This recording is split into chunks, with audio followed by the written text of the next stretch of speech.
of those classes that I really wish was less cool on paper. You know, he's so appealing to everyone that most new players instantly gravitate towards him, leading to most pub servers being filled with a bunch of spies who don't even know how the disguise kit works and just run at people trying to butter knife them. On the other hand though, a good spy can be the biggest nuisance your team has ever come across in the entirety of their time playing TF2. I feel like the spy is one of those classes with the biggest difference between a terrible player and an amazing player.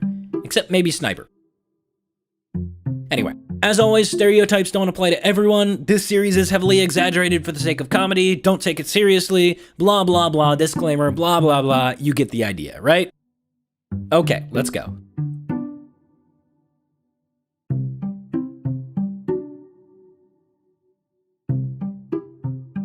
The stock revolver is kind of amazing. It's the perfect example of consistency and can put out really decent damage if you know how to use it properly. It kind of sucks then that it's completely overshadowed by the ambassador. You'd think the stereotype for this would be people using this can't aim, you know, since otherwise they'd be using the ambassador. But I've found that a spy who actively uses the stock revolver can hit shots way more consistently than most ambi spies. Unless you're me. I'm the exception to this one. I just can't aim. This is an insanely good utility and probably my most used revolver for spy, but once again, it's completely overshadowed by the ambassador. This guy knows every ammo location on every map and will probably stay invisible for 90% of the match even if he isn't using the cloak and dagger. Because of this though, he probably takes similar routes every single life and will very often fall into the trap of spy time. He also struggles with using other revolvers since he's used to that increased amount of cloak. If the other team has one of these guys, try to keep track of when they spawn and make sure to randomly spy check hallways, corners, and choke points every now and then. I guarantee you'll piss them off pretty quickly.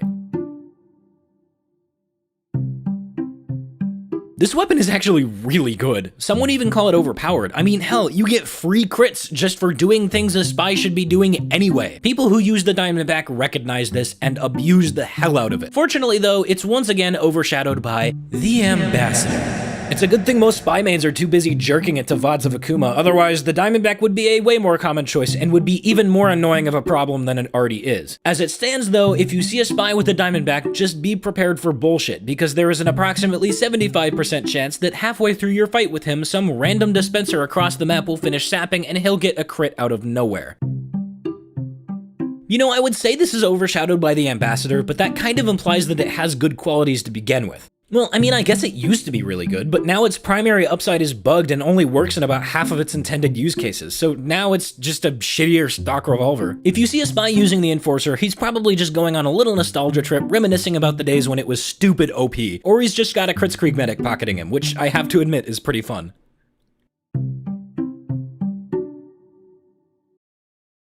Alright, court is now in session. Honorable Judge Sounsmith now presiding. Hey guys, sit down. I don't call me honorable. I don't even know what the hell I'm doing here. Okay, now calling for the record the case of pretentious spy mains v. everybody else, civil case number 102. Counsel, please identify yourselves for the record. I'm Maxbox on behalf of the plaintiff. I'm Spurgy on behalf of the defense. Okay, excellent. Are there any housekeeping matters that we need to take care of before the trial starts? Yes, Your Honor. As the representative of skilled spy mains everywhere, we request to be given double the time for the defense for opening statements. According to Article 264,933-C, the time allotted for opening statements should be directly proportional to the average skill of the represented groups. Objection! First of all, that's fucking stupid. Second of all, that's not even a real law. Well, it should be. You're not even using the ambassador. That obviously means you can't aim worth a damn. Just because you use a gun that can headshot doesn't mean you can actually hit them. I bet you couldn't even hit the broadside of a barn with that thing. What is that? An Australian ambassador with 5,000 kills on it? Your headshots part isn't even past 100. I just put on that part yesterday, thank you very much. What, just because you think that you can maybe hit one or two headshots? The trial hasn't even started yet. Are you serious right now? So this is by far one of the most divisive stereotypes I've ever covered. About 50% of the comments I read and people I talked to said that the ambassador is a weapon for the most skilled of skilled spy mains, and everyone who uses it should be regarded as a god amongst men. And the other 50% said that it was a huge war pig, so everyone who uses it thinks they're a god amongst men, but in reality can't hit the broadside of a barn. I've honestly never seen such an even split for a stereotype before. I think what it boils down to is that if somebody uses the ambassador religiously, then their opinion falls into the first category, but more often than not, their actual skill will fall into the second category. On the other hand, if someone doesn't use the ambassador 100% of the time, then they know how to play to their strengths, but they also probably struggle with aiming and hitting headshots. One thing that's for sure though, is that if you see an ambassador spy, he's absolutely going to try to use it on you and get those sick frag video clips. Okay, let's be real. 90% of spies use the stock sapper or some reskin of it. This is because the only other option is kind of terrible. So, there's honestly not that much of a stereotype for this one. The research I did was largely inconclusive since everyone basically said something to the effect of, this guy is smart enough to not use the red tape recorder. So there are two types of red tape recorder spies. Those who don't know what it does, and those who realize that it fucking sucks. Okay, in all honesty, this is sorta, kind of, maybe useful in two situations. One is fighting mini-sentry NGs. Most gunslinger NGs just let a sapper run its course. I mean, hell, after you're done, you can just slam down another one really easily, so, like, why even bother? Because of this, a sapper that takes longer to complete can actually work to your advantage, since the total uptime of his mini is gonna be lower. Okay, number two is suicide plays. You know the ones. The ones where you're on TF2 fort and there are 50 billion NGs all turtling with level 3s in the intel room, and every time you go down there, you just get instantly shut down because there are just so many NGs all hunting you down and there's nothing you can do. The regular sapper just makes buildings lose health, so a couple of swings of the wrench will undo that in a heartbeat. But in this situation, at least the red tape recorder does something. I mean, it'll at the very least degrade each building you sap by one level, and it's easier for your team to deal with 50 billion level 2 sentries than it is for them to deal with 50 billion level 3 sentries. Plus, it's annoying as hell to deal with since it's a huge time waster. So in those two very specific situations, it's maybe useful. Otherwise, it just sucks. So if you see a red tape recorder spy, chances are he's either clueless or just trying to annoy the engineers. Like most stock weapons, the knife is a jack-of-all-trades kind of deal. Most spies using this are not trying to do one specific thing, and they're not trying to counter one specific thing. They're just playing spy. I have noticed that Australian knife spies tend to take themselves way too seriously though. Just a kind of random trend I noticed when it came to the comments on the last video.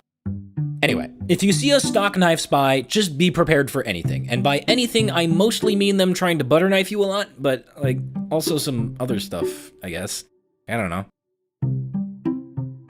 So this is a reskin, but it has a really widespread stereotype, so I'm gonna go over it separately. This guy is the oh-so-popular 13-year-old Assassin's Creed fanboy. This guy thinks he's really cool and takes himself very seriously. The problem is, nobody else takes him seriously. He also probably has one of those Assassin's Creed-style trench coats in real life that doesn't look nearly as cool on him as it did in the promotional images. In TF2, you'll see these guys wearing the Dash and the Assassin's Creed hat most of the time, and they'll very frequently go for huge leaping trick stabs. You know, I actually met a guy once who would mic spam an ear rape version of the Eagle Screech from the Assassin's Creed games every time he would jump off of a high place. It was really stupid, but it was also pretty funny.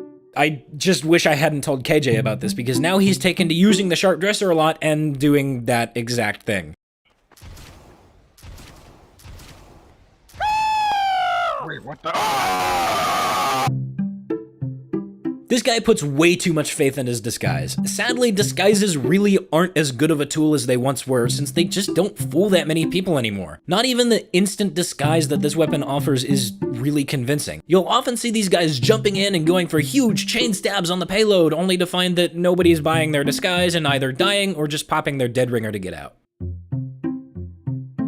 So, the cannabis kunai. It's primarily being used by people that appreciate the self-sustain it can give you as a reward for careful positioning and timing. Okay, who am I kidding? This is a Sounsmith video. Alright, see those spies? Yeah, those right there. Jama chapeau, stereotype, die-hard trick stabbers that worship the ambi. Yeah, those guys love the kunai. 2 reasons. Number 1 is pretty obvious.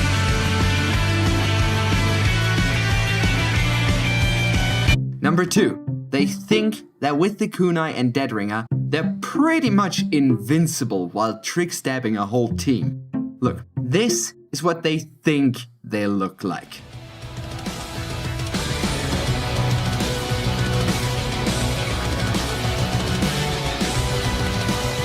This, however, is how they actually look like about 99% of the time.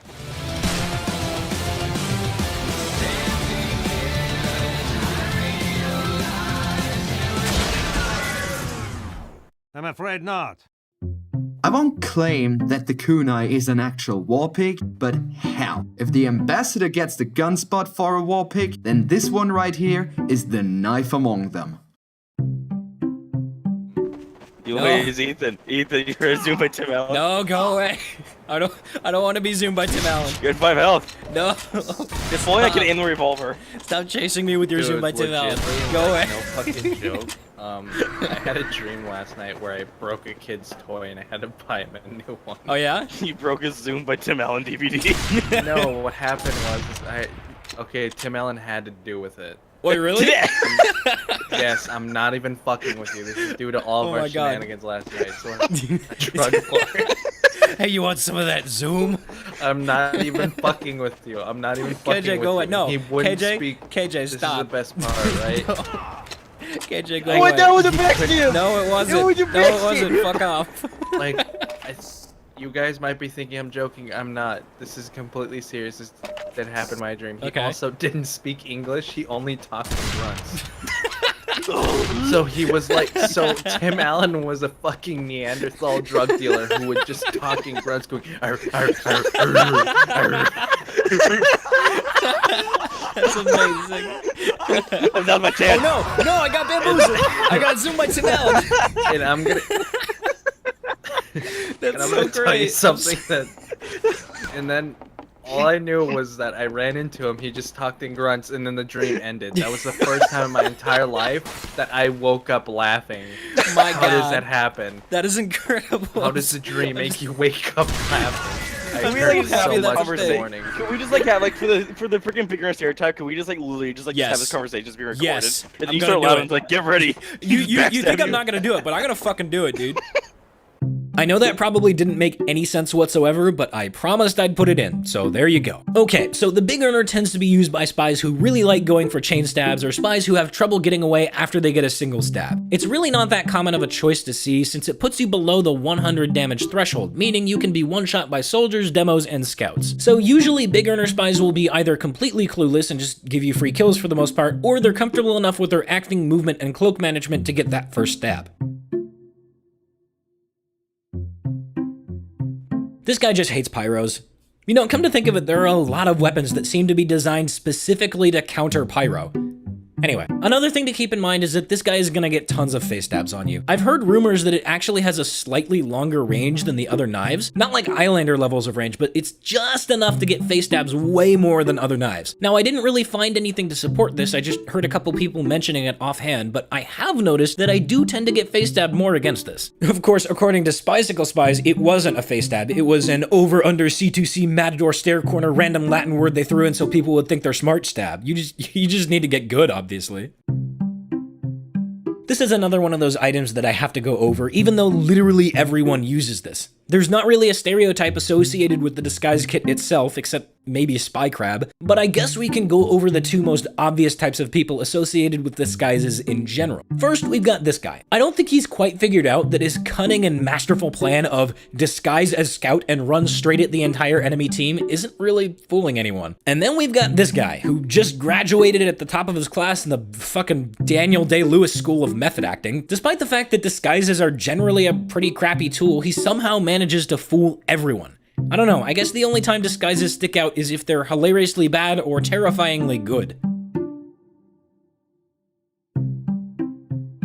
Same deal here, actually. Stockwatch spies are usually either really bad or really good. Since it's a stock weapon, you'll probably see a lot of these guys bumping into everyone, running out of cloak at horrible times, and just generally doing everything they can to get discovered. But good stockwatch spies?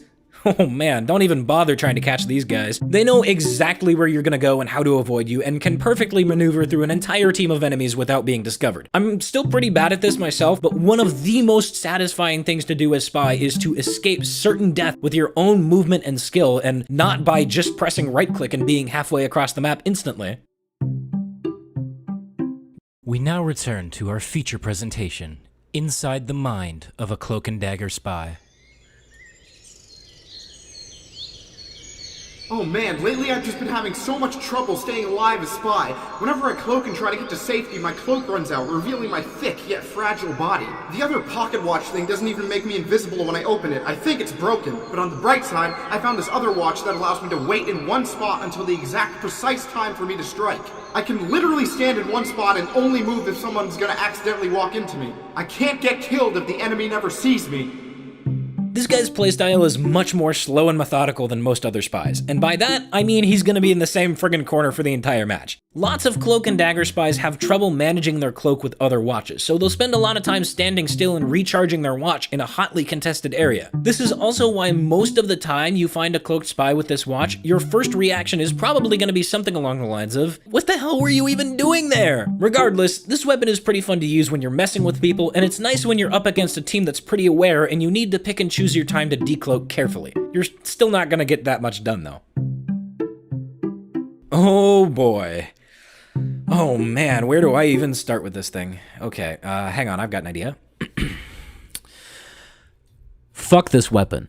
The Dead Ringer is one of the most hated weapons in all of TF2, surpassing even the reserve shooter. Nearly every single person I talked to said that this weapon was a huge crutch for spies who have no game sense and can't stay alive on their own. While I'm not sure if it fits the technical definition of a crutch or not, most Dead Ringer spies you run into will definitely be using it as one. That is to say, they don't try and be tricky and feign their own death at all. They just run straight into the entire enemy team and use it as a get-out-of-jail-free card. It's a safety net, essentially. Fortunately though, it's getting nerfed into the ground in the Pyro update, or at least it was going to be based on the balance changes that were released a few months ago, which is a huge relief. Now, I'm sure there are going to be a bunch of spy mains defending this thing religiously in the comment section, and I'm sure they're gonna say something along the lines of, but Soundsmith Spy needs this watch because he's such a bad class, Soundsmith, or whatever, right? But I, for one, want to have a class be viable without having to give him this annoying piece of shit. Fuck this weapon. It's not even good. It's just annoying. Fuck. Can't wait for this thing to get nerfed into the ground so that bad spy mains actually have to rely on their game sense instead of just using this shitty fucking... Fuck, I'm done. No, I'm done. Fucking done, dude.